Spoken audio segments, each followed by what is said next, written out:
सभी को राम राम।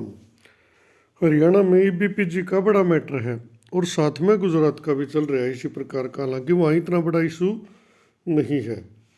तो इसमें जो है ना भाई 15 तारीख को सुनवाई थी CWP 18/514 ऑफ 2016 कालिंदी वशिष्ठा के केस में, और अदर कनेक्टेड मैटर भी थे। तो काफ़ी साथी सोच रहे हैं भाई यहाँ से कुछ और ऐसा ऑर्डर आएगा भाई यहाँ से, तो ऑर्डर की बात कर लेते हैं। क्या है इसमें, दिखने में तो बड़ा है पर बात तो छोटी थोड़ी सी है। काफ़ी वकील हैं, बड़ा केस है, कई तरह की रिट पिटीशन लगी है। और जो टोटल ऑर्डिनेंस पास किया था इन्होंने हरियाणा सरकार ने 13 में, उसको पूरी तरह चैलेंज किया गया था। कई तरह के मैटर थे इसमें। और एक केस था 25/92/2019, टाइटल है Sunil Rathi with the state of Haryana other seeking transfer of CWP 7607। ये दो केस जो है ना ट्रांसफ़र के लिए गए थे सुप्रीम कोर्ट में। अब भाई सेम मैटर सुप्रीम कोर्ट में पेंडिंग है, तो इसको भी वहीं पे सुना जाए। और सुप्रीम कोर्ट ने जो है इसका हवाला दिया हाई कोर्ट ने। अब ये दो केस अब सुप्रीम कोर्ट ने इसमें the supreme court taking all the aspect into the consideration past A detail order dated 23/7/2020 ने भी सुप्रीम कोर्ट ने यो डिटेल में ऑर्डर पास किया। उसमें उन्होंने बताया कि हमारे पास स्टेट ऑफ गुजरात की जो है ना अपील पेंडिंग है 95/46 टू 95/49 ऑफ 2016, और उसमें भी यो सेम मैटर है। ठीक है, उसके बाद इन्होंने पूरी बातें उसी की बताई हैं भाई यो के मामला था, क्यों था गुजरात का, फिर इनको यहाँ का बताया। फिर बहस इस बात पर हुई भी जो है ना केस ट्रांसफ़र किया जा सकता है या नहीं किया जा सकता। और इसमें जो है ना शिफ्ट अटेंडेंट वाला मामला भी बीच में उठा है, जो कि अभी भी चल रहा है। काफ़ी तरह की इसमें जो है ना बातें होती रही बीच बीच में, लंबा मैटर है तो वीडियो में तो कवर नहीं हो पाओगा। लेकिन एक रिजल्ट और इसमें आया है। और एक 16 मई 2019 की जो AG साहब की स्टेटमेंट थी वो भी इसमें रिकॉर्ड दर्ज की गया है कि भाई उसमें जो है ना वुड बी मेंटेन, अगर भाई स्टेटस को मेंटेन रखा जाएगा। तो उन्होंने कहा कि भी हम तो आज भी मानते हैं, आज भी पेंडिंग है स्टेटस न्यू का न्यू। तो उसी पे बात करते करते हम नीचे चलते हैं भाई जो ईब ऑर्डर आया है, क्योंकि इन्होंने तो कोर्ट के हवाले वो दिया। आखिर में इन्होंने कह दिया अभी सुप्रीम कोर्ट जो है ना I accordingly direct withdrawal of CWP number 7607 of 2019 Sunil Rathi and others versus state of Haryana pending in the high court of Punjab and Haryana to this court for disposal of this said writ petition. यानी आखिर में इन्होंने direction दे दी कि भाई जो है ना इस केस को चेंज करके हमारे पास लाया जाए। Let the record of this said case be transfer to the registry of this court. यानी इसमें कह दिया भाई जो भी केस का रिकॉर्ड हो ट्रांसफर करो हाई कोर्ट को, from Punjab and Haryana high court, और the transfer petition stands allowed. और जो है ना ये ट्रांसफ़र पिटीशन अलाउड कर दी गई थी। ऑल अदर कनेक्टेड एप्लीकेशन सेल also stand dispose of in. और जो भी हो इस प्रकार के और को एप्लीकेशन थी वो भी डिस्पोजल पर भेज दी थी, डिस्पोज ऑफ कर दी थी। There shall be no order as to cost. और उसके बाद जो है ना कोई ऑर्डर पास नहीं किया था, सिर्फ अपील मंजूर कर दी थी। अब आगे कोर्ट का ऑर्डर आ गया भाई। अब सुनने वाली बात है, from the aforesaid it is evident that the supreme Court is in session of the matter including the issue raised bye the state of Haryana.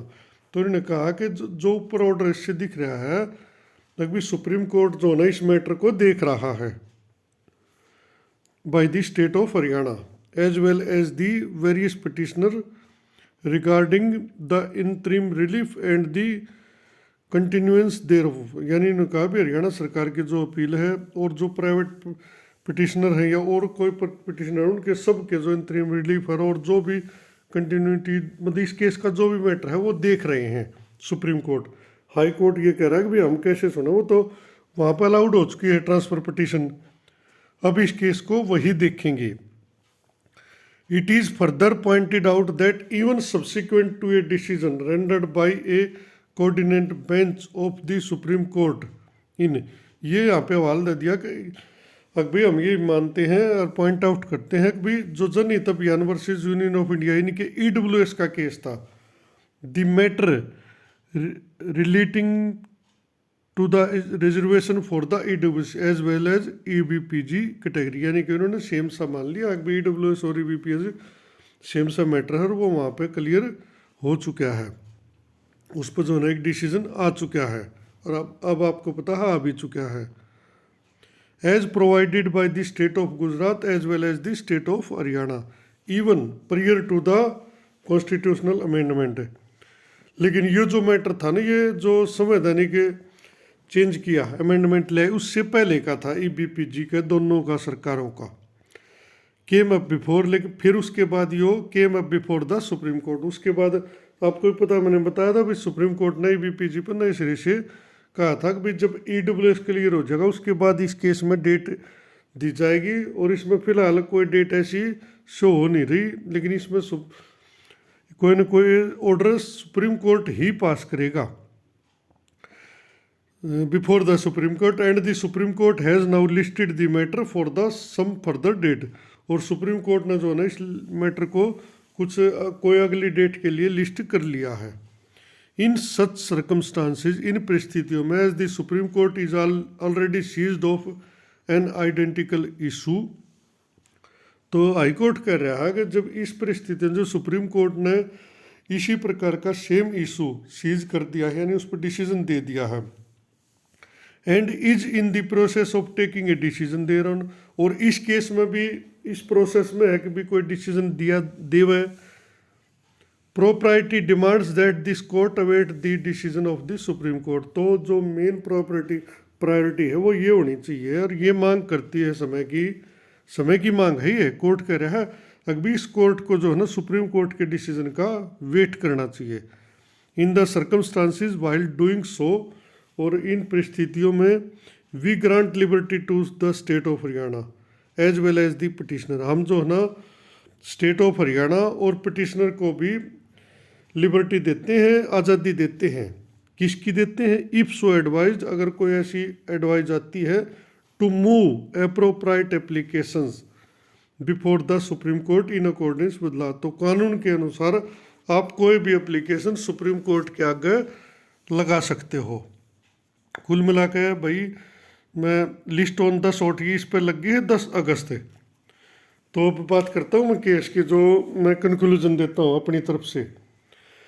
भाई हाई कोर्ट ने कहा है कि भाई सुप्रीम कोर्ट ने EWS का फैसला दे दिया, और जो हाई कोर्ट की अपनी ट्रांसपोर्टेशन थी वह अलाउड कर दी, तो हम इस केस को अब नहीं सुन सकते। सुप्रीम कोर्ट ने EWS का दिया है, सुप्रीम कोर्ट ही इसमें फर्दर लिस्टिंग के ऑर्डर कर रखे हैं इस केस के, तो उचित ये रहेगा कि वेट किया जाए सुप्रीम कोर्ट से कोई डिसीजन आवा इस विषय पर। लेकिन फिर भी अगर भाई बाधित हो रहा है कोई सरकार या भाई जो पिटिशनर है वो, तो वो कोई भी एप्लीकेशन सुप्रीम कोर्ट में लगा सकते हैं। उसमें एप्लीकेशन हो सकती है भाई कोई मॉडिफिकेशन की हो सके है, कोई इंटरिम रिलीफ की हो सके है, कोई डिसीजन जल्दी देने की हो सके है, मैटर टू डिसाइड, भाई इस मैटर को जल्दी से जल्दी डिसाइड करो, या जैसे किसी की ज्वाइनिंग रोक रखी है तो वहाँ से अंतरिम रिलीफ ज्वाइनिंग का ले सके है, या किसी ने ज्वाइनिंग पर स्टे लेना है किसी की, तो वो भी सुप्रीम कोर्ट में ही एप्लीकेशन लगा सके है। हाई कोर्ट ने एक तरह से छोटा सा ताला बंद कर दिया इस केस पे, तक भाई हम जब ट्रांसफ़र पटिशन सुप्रीम कोर्ट ने मंजूर कर ली, रिकॉर्ड वहाँ जा लिया इस प्रकार के केसों का, तो उचित नहीं रहेगा कि हम इस पर सुनवाई करें। तो हाईकोर्ट ने अपना दरवाजे पर छोटा सा ताला लगा लिया है, और ठीक है प्रोसीजर है भाई यो, तक सुप्रीम कोर्ट सुनवाई कर रहा, तो ये सुनवाई कर भी नहीं सकते क्योंकि ऑलरेडी सुप्रीम कोर्ट ने ट्रांसफ़र पटिशन अलाउड कर दी थी। तो कुल मिलाकर भाई जो भी कुछ होना है सुप्रीम कोर्ट से ही होना है। ये 15/2/2023 का ऑर्डर है। रविशंकर झा अरुणपल्ली जो है ना जज थे, तो आपकी बात समझ में आएगी होगी भाई सुप्रीम कोर्ट में ही एप्लीकेशन अब भी लगाई जा सकती है। हाई कोर्ट ने अपनी तरफ से इजाज़त दे दी है, लिबर्टी दे दी है, कोई भी एप्लीकेशन आप मूव कर सकते हो एप्रोप्राइट जो भी उचित हो, जिसका जो मैटर हो। तो इस केस की तो अपडेट यही थी, हमें जो है ना EBPG के लिए सुप्रीम कोर्ट के ही डिसीजन का वेट करना होगा। धन्यवाद।